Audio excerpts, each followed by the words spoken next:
Roman Polanski, bonjour. Bonjour. Entretien réalisé à Cannes, on va parler de ça. Votre Vénus à la fourrure marque le festival une fois de plus. D'abord un mot sur Cannes, l'air de Cannes, vous le connaissez depuis si longtemps, comment c'est? Eh bien, vous savez, l'air de Cannes, je connais depuis l'école de cinéma. J'étais un des premiers Polonais qui ont pu mettre le pied ici. C'était à l'époque où le régime communiste a commencé à laisser partir quelques heureux pour aller visiter leur famille. Et moi, j'avais ma sœur à Paris. En même temps, Andrzej Wajda montrait son film Canal ici.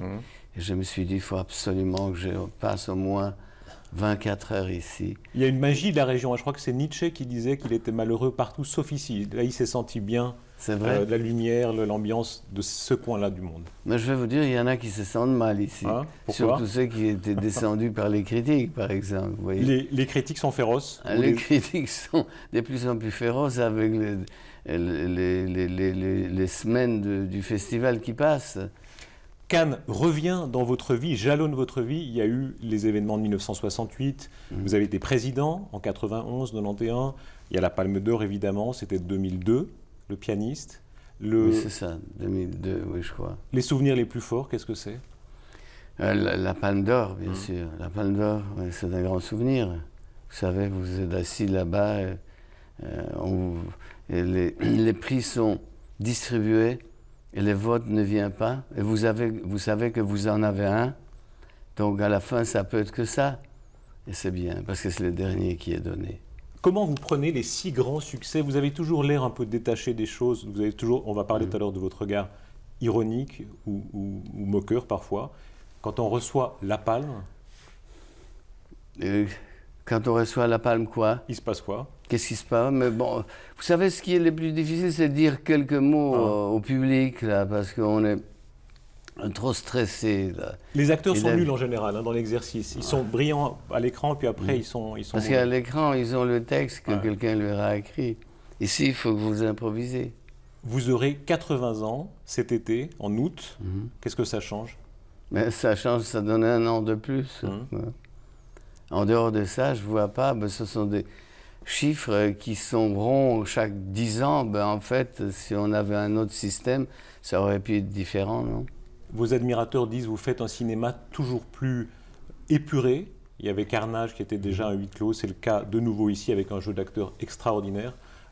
C'est une logique, ça, de toujours être plus épuré? Non, mais maintenant, au moment où... au cinéma, on voit que ce qu'on dirait en anglais sound and fury. On a envie de faire un film un peu plus intimiste, un film qui peut tenir l'intérêt du public sans explosion, sans des gorges coupées, sans des voitures roulant, sans les tours qui tombent en miettes. Non, franchement, j'avais envie de faire quelque chose qui me permettrait de montrer qu'on peut garder l'intérêt du public, le faire rire ou anticiper la seconde qui vienne sans tous ces effets. La Vénus à la fourrure, c'est une audition théâtrale qui bascule. L'actrice d'abord semble très bête, et puis elle subjugue le metteur en scène par son intelligence, sa sensualité. Il y a un jeu de domination sexuelle qui se crée. Comment ce sujet vous a retenu? Pourquoi ce sujet-là? J'ai lu le texte ici à Cannes, figurez-vous, c'était exactement 1 an. Je suis venu ici pour Tess. On a restauré Tess, mon film d'il y a, je ne sais pas, un quart de siècle ou plus. Et mon agent m'a donné un texte, il m'a dit « il faut absolument que tu lises ça, c'est ton truc ». Je suis monté à l'hôtel dans ma chambre, j'ai commencé à lire, j'ai vu qu'il avait raison. Et j'ai décidé de faire le film qui aujourd'hui même, sera dans la compétition. J'observais les spectateurs à la première vision. Alors, ils ont les larmes aux yeux par moments parce que c'est très intense. Il y a une émotion sensuelle. Emmanuelle Seigner est très belle, une émotion sexuelle même. Et puis on rit, vous le disiez. On rit énormément, les gens rient, j'imagine que ça vous touche. Ah, bien sûr, c'était surtout ça. J'allais vous dire que lisant dans ma chambre du Carlton, je commençais à rire. Ouais. Et je me suis dit, vraiment, c'est un truc intéressant. Il faut au moins voir ce qu'on peut faire avec. Ce côté joueur, farceur, il est partout chez vous. Peut-être encore plus ici, il y a des références à certains de vos anciens films. Ça, c'est très fort chez vous. Ben, c'est ma nature. Apparemment, on ne peut pas changer la nature humaine. Vous me racontiez de manière saisissante comment, jusque dans les moments les plus tragiques, aux funérailles de votre père, il y a des moments où le cadavre glisse dans le cercueil, ça vous fait rire et en même temps ça vous énerve. Ça se mélange toujours. Ça se mélange, c'est la vie. Je pense que la plupart des gens sont comme ça, mais ils ne l'admettent pas parce que c'est pas accepté. Je lisais une interview de vous de 66 où vous disiez déjà ça, vous disiez les films d'horreur me font rire. Oui, ils me faisaient rire parce que c'était très mal foutu ce film à cette époque. Enfin, c'était souvent carton-pâte, pas seulement que le décor était carton-pâte, mais les acteurs étaient toujours déguisés, et ça faisait rire. Mais maintenant, on fait les films d'horreur qui sont idiots, mais qui ne font pas rire. Au chapitre des paradoxes, il y a des comédiens très bêtes, mais qui, une fois, comme vous le disiez, une fois qu'ils ont un texte, ont quelque chose qui les porte. C'est une part du film aussi, ça. C'est souvent comme ça, dans le monde du cinéma. Que des comédiens qui ont l'air très bêtes, une fois en action, le miracle se produit. Oui, ça arrive souvent, ouais. Ça arrive absolument. Vous avez des noms ? Non, je ne vais pas vous citer de noms parce que ça ne serait pas vraiment très chic, ça. Mais ça arrive que les gens, dans la vie privée, sont très peu intéressants ou pas du tout, bêtes parfois, arrivent à jouer des rôles importants où ils font l'impression d'être extrêmement profonds et intelligents. La Vénus à la fourrure, c'est un film sur un fantasme, c'est le fantasme de Sacher Masoch, sa tante à la fourrure qui vient le frapper avec une verge en bouleau, et ce moment-là détermine sa vie. On est tous comme ça, on est tous déterminés par un fantasme. Je ne sais pas, parce que je n'avais pas de tante qui me fouettait, vous voyez, donc je ne peux pas vous répondre à cette question. Il y a des choses, apparemment, selon les psychologues, qui sont déterminantes dans notre enfance ou jeunesse.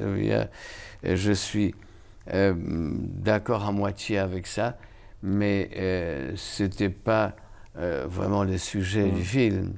Ce fantasme-là ou un autre, je veux dire, est-ce qu'on est tous dominés à ce point par le sexe ? Ah, je crois qu'on est dominé par le sexe, absolument. Mais enfin, vous rappelez quand vous avez eu 16 ans, quand vous avez commencé à penser à sexe, ça ne vous quittait pas pendant des années. Ça reste comme ça. Vous connaissez le mot d'Woody Allen.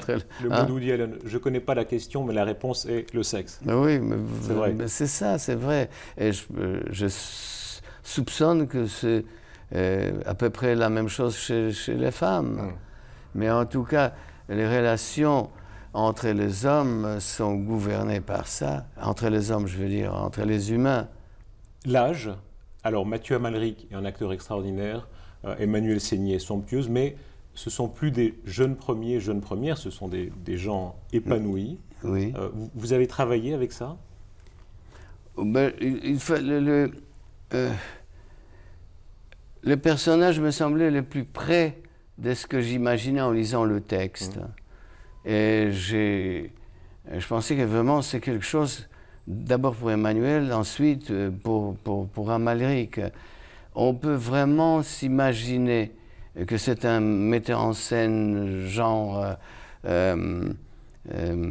expérimental ou avant-garde, vous voyez, que vous connaissez sans doute. En Suisse, il y en a pas mal.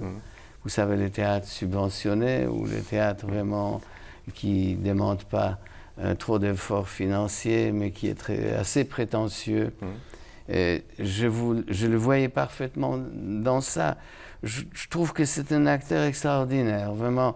C'est pas le meilleur, parmi les quelques meilleurs acteurs français. Ouais. Quand on le voit jouer, on pense à vous, forcément. Hein. Il y a une ressemblance dans certains plans qui est frappante.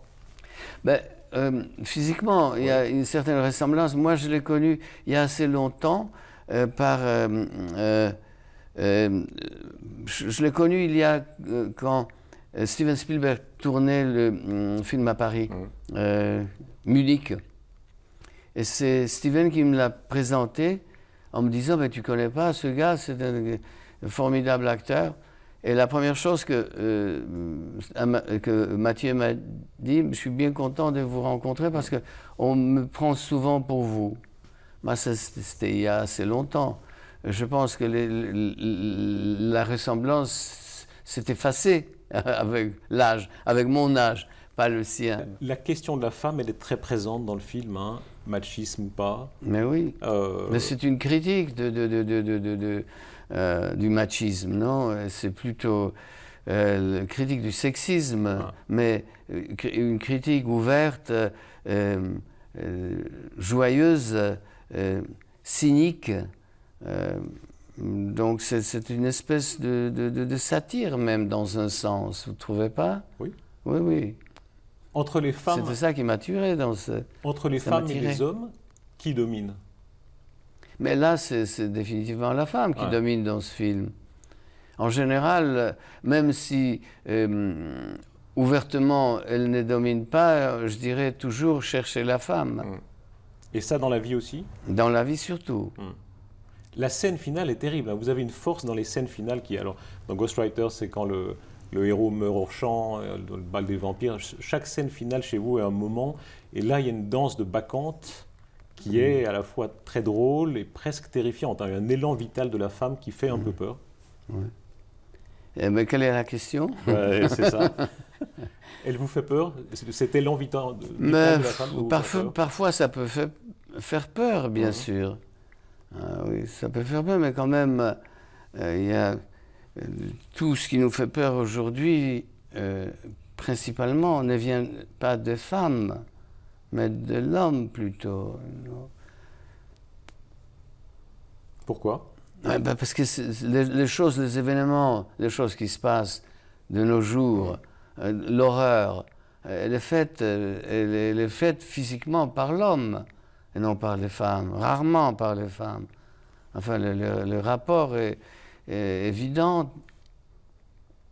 La condition de la femme, vous l'avez vécue à des époques très différentes. Vous avez vécu des époques de très grande libération, hein, le Swinging London dans les années 60 ou Los Angeles à d'autres époques. C'était au-delà de Swinging London. C'était une époque, vous savez, on a déjà parlé de ça. Je me souviens une fois, je vous ai dit que c'était une parenthèse entre l'invention de la pilule contraceptive, contraceptive et AIDS, le sida. Le sida, vous voyez, c'était cette période de liberté sexuelle où le sexe ne faisait pas peur, où les gens se sentaient vraiment libres.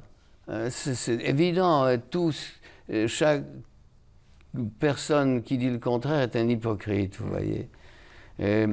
Après, ça changeait avec l'arrivée du sida, ça changeait les rapports pas seulement entre les amoureux, mais entre les membres d'une société en général, dans tout, dans la mode, dans le sport, dans les affaires, et donc, bien sûr dans la séduction, et dans les rapports hommes-femmes intimes. Est-ce que les femmes ont changé? Vous avez 2 fois mon âge. Les femmes ont changé terriblement. Comment elles ont changé? Elles sont masculinisées. Moi, je pense que c'est, hélas, la pilule contraceptive qui joue un grand rôle parce que ça les bourre des hormones mâles. Et elles sont de plus en plus mecs, les gonzesses, vous voyez. Et donc, c'est évident, là. D'ailleurs, vous voyez que les habitudes ont changé. Il n'y a plus de femmes au foyer, quoi. Elles veulent tous bosser, mais elles veulent tous être aussi comme l'homme. Il y a une grande influence des women's lib qui nous dictent des choses parfois complètement aberrantes, comme de nier le genre, vous savez, ça c'est complètement idiot. Vous savez, en Amérique par exemple, il ne faut pas dire actrice maintenant, il faut dire acteur. Une femme est acteur, vous voyez. Je ne comprends pas pourquoi ils prennent le nom masculin plutôt que l'envers, pourquoi ils ne disent pas que, je ne sais pas, Laurence Olivier était une formidable actrice. Ça vient probablement aussi de leur méconnaissance des autres langues. Parce que en langue française, par exemple, vous ne pouvez pas utiliser actrice pour un homme. Mais actress, in American, great. Don't say I'm an actress, I'm an actor. You know. Ça, c'est le politiquement correct qui se renouvelle chaque fois. Hein. Ouais. Le puritanisme, ça fait partie des choses que vous détestez? Ah, absolument, ouais. Surtout dans mon métier, vous savez, ça se reflète par des listes, des restrictions que je reçois chaque fois que mon film doit être montré à la télévision américaine. Je ne parle pas de la télévision privée, mais publique. Vous recevez une liste de mots qu'on n'a plus le droit de dire, vous voyez. Et elle devient de plus en plus longue. Avant, c'était des mots qui étaient évidents. Vous savez, les mots à quatre lettres, comme on dit. Mais maintenant, vous n'avez plus le droit de dire à la télévision mots comme orgasme, masturbation. C'est défendu. Même 69 est défendu. Dans La Vénus à la fourrure, ce qui frappe, c'est vous êtes un homme de 80 ans et il n'y a rien de vieux. Combien de fois vous allez me rappeler encore ça? Quel âge vous avez d'ailleurs? 46. 46 oui. Mais vous êtes vraiment un jeune homme. Qu'est-ce qu'il y a de vieux monsieur chez vous? On a de la peine à trouver. C'est vous qui devrez chercher. Mais c'est difficile de voir. Mais je ne sais pas, je ne me sens pas du vieux du tout, donc je ne peux pas vous répondre à cette question. Parce que je sais que c'est juste quand je me rase, je vois cette tête, je me dis, oh la vache. Mais à l'intérieur, je ne sens pas de différence. Et effectivement, quand on vous voit, quand on voit votre manière d'écrire, de faire un film, on a l'impression qu'il y a une curiosité de maintenant qui est complète. Hein. Curiosité de maintenant, oui. Chez moi? Oui. Mais curiosité de tout? De tout. Ouais. Oui, là, dans cette pièce, vous regardiez des instruments. Je me souviens, dans d'autres circonstances, vous théorisez sur la couleur des tissus, etc. Peut-être faut ça pour ne pas se sentir vieux. Il y a un mot de Gilles Jacob sur vous, le patron du festival, qui est extraordinaire. Il dit que vous êtes resté un gamin physiquement, vous avez une mobilité très forte et intellectuellement, ce côté rapide, farceur. Il dit que c'est une manière de repousser la mort. C'est très joli. Vous n'avez jamais lu ça sur vous? Non, je n'ai jamais lu ça. Je suis bien content d'apprendre. Je vais commencer à le mettre à l'emploi. Je vais vous montrer une photo de vous qui m'a frappé. C'est une photo où vous êtes vraiment gamin pour le coup. Je crois que vous devez avoir 12 ans ou 13 ans, photo de 1946. Ah mon Dieu, oui. J'étais boy scout. Ouais.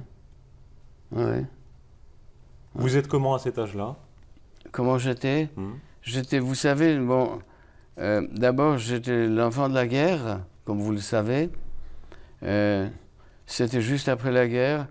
Mon rêve, c'était l'appartenance. Et voilà, je voulais être boy scout, je voulais avoir une identité. Et je pense que c'était une époque extrêmement importante pour moi. Ça a formé mon caractère, vous savez. C'est peut-être pour ça que j'ai jamais fumé. C'est pour ça que je croyais à certaines vertus qu'on nous a apprenaient. Et j'étais discipliné parce qu'on nous apprenait ça aussi, et assez durement. Mais à cet âge, on est fier vous savez, de faire des choses dures. Vous avez un côté très réglé. Hein. Quand je venais vous voir pendant la résidence surveillée à Gstaad, ça me frappait. Pas du tout bohème artiste, levé tôt, vous buviez le thé comme un bourgeois anglais. Il y a un côté très tenu chez vous. Ça vient probablement de là. Mais ça vous a beaucoup aidé? Ça m'a énormément aidé.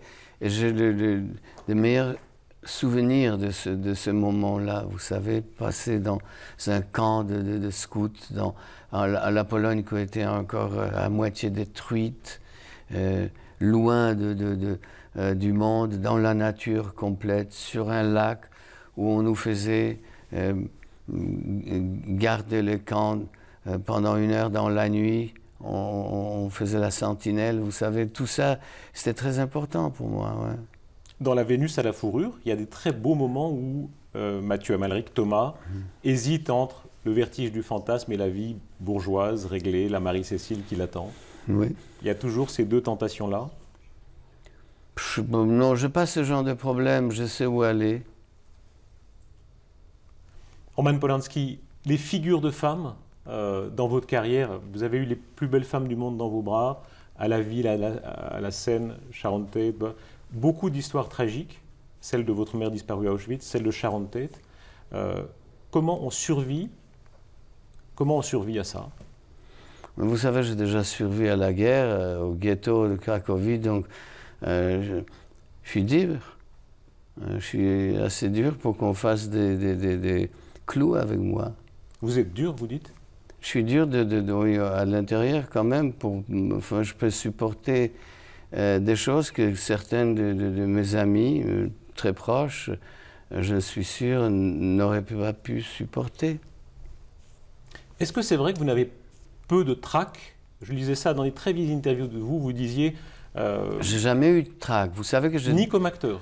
Je commençais au théâtre à 14 ans.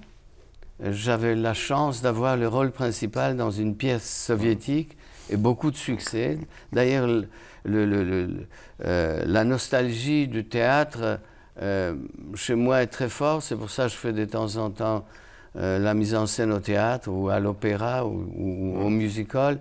Mais c'est aussi ça qui m'a attiré dans la Vénus à la fourrure. Et pour ça, je plaçais ça au théâtre. Mais j'étais aussi assez formé par ça, vous voyez, par ces premières expériences. Et j'avais aucun trac. J'avais pas de trac là. Je voyais tous ces... C'est presque pas normal, ça. Tout le monde a du trac. C'est pas normal, mais j'ai pas de trac. Néanmoins, quand je dois me trouver devant un public... en recevant un prix, par exemple, une palme d'or, j'ai du mal à formuler mes pensées et à les exprimer. Parce que, vous savez, je ne suis pas éloquent. Même, c'est pour ça peut-être que je n'aime pas les interviews, comme vous qui... C'est fini. Comme vous qui m'emmerdez de temps en temps. C'est fini, Roman Polanski. Oui, je vous donne les questions. Ah, merci. Je vais les garder pour mes enfants. Merci beaucoup. Okay. Merci.